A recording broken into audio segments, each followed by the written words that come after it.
अयप्पा को रिकॉर्ड तोड़ चढ़ावा। सबरीमाला मंदिर पर सिक्कों की बरसात।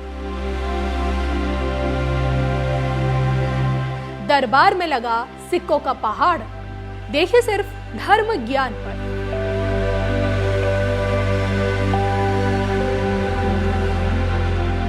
नमस्कार।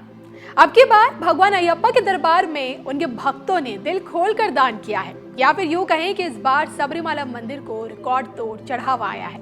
आलम यह है कि सिक्कों की गिनती करते करते लोगों को न सिर्फ शारीरिक थकान होने लगी, बल्कि सांस लेना भी मुश्किल हो गया। अब की बार सबरीमाला मंदिर ने मारी बाजी। महाकाल से आगे निकला भगवान अयप्पा का धाम। करोड़ों के चढ़ावे से बना सिक्कों का पहाड़। आपको याद दिला दें कि पिछले साल के मुकाबले इस बार महाकाल लोक में भी करोड़ों का चढ़ावा आया है। श्रद्धालुओं ने दिल खोलकर यहाँ पे भी दान किया और हर रोज राजकोष में रिकॉर्ड पर रिकॉर्ड बन रहे हैं। लोगों का कहना है कि पीएम मोदी ने महाकाल लोक का लोकार्पण क्या किया, जिसके बाद से खजाने में करोड़ों की झमाझम बारिश होने लगी है। 22 करोड़ से बढ़कर अब महाकाल का खजाना 46 करोड़ पहुंच गया है, यानी डबल। यहाँ भक्तों की संख्या में 3 गुना इजाफा हुआ और वहाँ खजाने में 2 गुना बढ़ोतरी।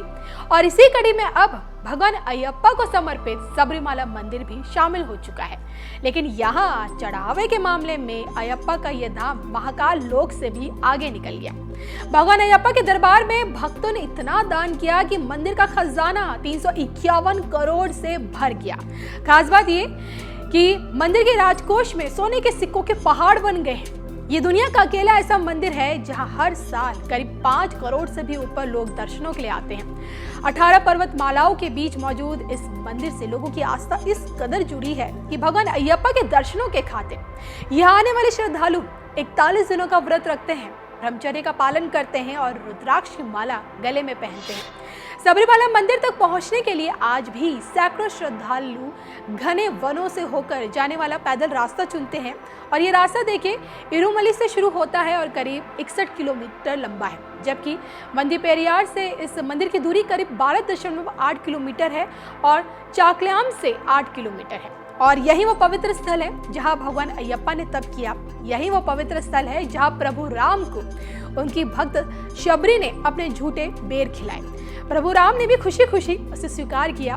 तो देश की मीडिया में भी आपको याद होगा सबरीमाला मंदिर उस वक्त सुर्खियों में आया जब मंदिर में महिलाओं के प्रवेश को लेकर अदालत में याचिका डाली गई थी।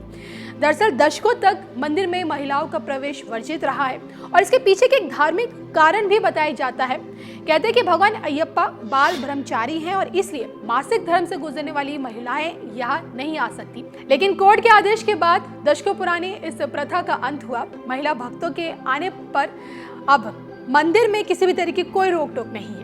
तो बीते 2 साल कोरोना की मार लोगों ने झेली और जिसके चलते कोरोना काल में सबरीमाला मंदिर के कपाट भी बंद रहा।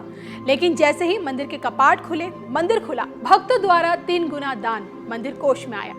हैरान करने वाली बात यह है कि सिक्कों की गिनती के लिए मंदिर प्रबंधन ने 600 से भी ज्यादा कर्मचारियों को काम पर लगा रखा था, लेकिन गिनती पूरी अभी तक नहीं हो पाई है।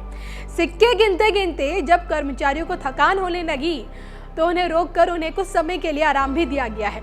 आलम यह है कि मंदिर में चढ़ने वाले सिक्कों को एक बड़े स्टोर रूम में रखा गया है और इन्हीं स्टोर रूम में अब सिक्कों के पहाड़ बने हुए हैं। भगवान अयप्पा को सिक्के चढ़ाने की प्रथा। सिक्कों से भरी अयप्पा की हुंडी, करोड़ों का दान बना पहाड़। सबरीमाला मंदिर में भक्तों द्वारा दान करने की एक अनोखी प्रथा है। यहाँ पैसे सीधे हुंडी या दान पात्र में नहीं डाले जाते हैं। नोट और सिक्कों को एक थैली में पान के पत्ते के साथ रखा जाता है और यही थैली फिर कनिका के रूप में भेंट की जाती है। मंदिर के गर्भगृह में भक्त जो दान अर्पित करते हैं उसे कनिका कहा जाता है। और अगर इस थैली को ज्यादा देर तक ना खोला जाए तो पान के पत्ते के गलने से नोट खराब हो जाते हैं और यही वजह है जिसके चलते सबरीमाला मंदिर में सोने के सिक्कों के पहाड़ बन जाते हैं। साथियों, महाकाल की नगरी उज्जैन के बारे में हमारे यहां कहा गया है, प्रलयो न बाधते, प्रलयो न बाधते तत्र महाकालपुरी, अर्थात महाकाल की नगरी प्रलय के प्रहार से भी मुक्त है। हजारों वर्ष पूर्व जब भारत का भौगोलिक स्वरूप आज से अलग रहा होगा, तब से ये माना जाता रहा है कि उज्जैन भारत के केंद्र में है। एक तरह से ज्योतिषीय गणनाओं में उज्जैन न केवल भारत का केंद्र रहा है, बल्कि ये भारत की आत्मा का भी केंद्र रहा है। ये वो नगर है जो हमारी पवित्र 7 पुरियों में से एक गिना जाता है। ये वो नगर है जहां स्वयं भगवान कृष्ण ने भी आकर शिक्षा ग्रहण की थी। उज्जैन ने महाराजा विक्रमादित्य का वो प्रताप देखा है जिसने भारत के नए स्वर्ण काल की शुरुआत की थी।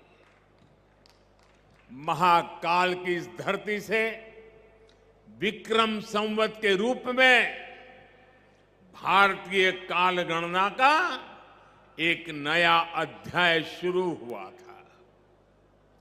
उज्जैन के क्षण क्षण में, पल पल में इतिहास सिमटा हुआ है। कण कण में आध्यात्म समाया हुआ है और कोने कोने में ईश्वरीय ऊर्जा संचारित हो रही है।